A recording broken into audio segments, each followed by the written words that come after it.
Salut tout le monde, ici Yanis, ravi de vous retrouver sur la chaîne dédiée aux voitures. Aujourd'hui, comme ces derniers temps, on va parler des modèles chinois. Installez-vous confortablement, il y aura beaucoup d'informations utiles. N'oubliez pas de vous abonner à la chaîne et de laisser un like. Alors, on parle aujourd'hui d'un sujet qui semble intriguer beaucoup de propriétaires de Geely Coolray, les dysfonctionnements du Midtutudwime, système EPB ou frein de stationnement électrique. On va décortiquer ça ensemble parce que c'est un système important pour la sécurité et comprendre ses faiblesses, c'est essentiel. Premièrement, qu'est-ce que le système EPB exactement? C'est un système qui remplace le traditionnel frein à main à levier. Au lieu d'un levier mécanique, on utilise un système électrique pour serrer et desserrer les freins arrière. C'est pratique, c'est moderne et ça offre quelques avantages, comme un freinage automatique en cas de pente ou une meilleure intégration avec d'autres systèmes du véhicule. Mais comme tout système électronique, il peut être sujet à des pannes et c'est là que ça devient intéressant avec le Geely Coolray. Passons maintenant à un premier cas concret de dysfonctionnement de l'EPB sur un Geely Coolray. J'ai eu l'occasion de discuter avec un propriétaire qui a rencontré un problème assez gênant. Son EPB s'est bloqué en position activée, ce qui signifie que ses freins arrière restaient serrés, même après avoir coupé le contact. Imaginez la situation. Vous vous garez, vous coupez le contact, et vous ne pouvez plus bouger votre voiture. Il a fallu une intervention mécanique pour débloquer le système, et ça c'est loin d'être anodin. Le problème selon lui ne semblait pas lié à un défaut mécanique évident, mais plutôt à un problème logiciel ou électrique. Il a mentionné des messages d'erreur apparaissant sur le tableau de bord, des voyants qui clignotent. Bref, une situation stressante et potentiellement dangereuse. Il a fallu plusieurs visites chez le concessionnaire pour finalement résoudre le problème, et même là, il n'y a pas eu de solution définitive garantie à 100%. C'est un point important à souligner.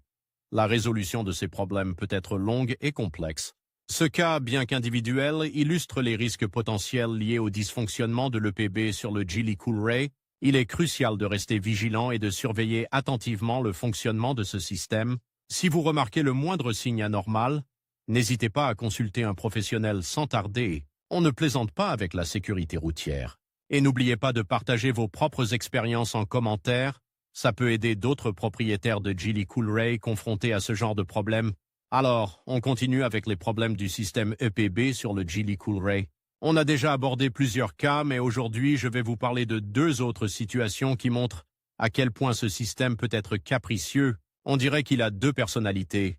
Une toute zen pour les conducteurs russes, apparemment, et une autre, disons, plus explosive pour les conducteurs chinois. C'est une blague, bien sûr, mais ça illustre bien la variabilité des problèmes rencontrés.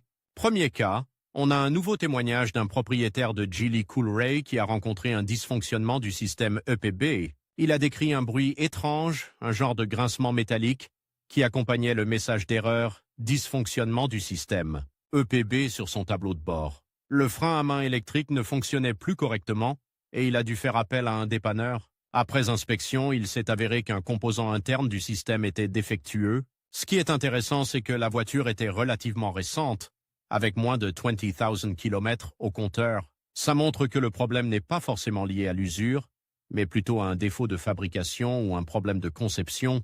Il a fallu un remplacement complet du système EPB, une réparation coûteuse et surtout une source d'inquiétude pour le propriétaire. Imaginez-vous être bloqué avec une voiture qui refuse de se garer correctement. C'est stressant, non? Et ça met en lumière la fragilité apparente de ce système sur certains modèles. Passons maintenant au troisième cas. Ici, le problème s'est manifesté différemment. Le propriétaire a reçu le message « Dysfonctionnement du système EPB », mais sans aucun bruit suspect ou symptômes mécaniques évidents. La voiture fonctionnait apparemment normalement, mais le message d'erreur restait affiché. Il a essayé de redémarrer la voiture, de couper et rallumer le contact, mais rien n'y a fait.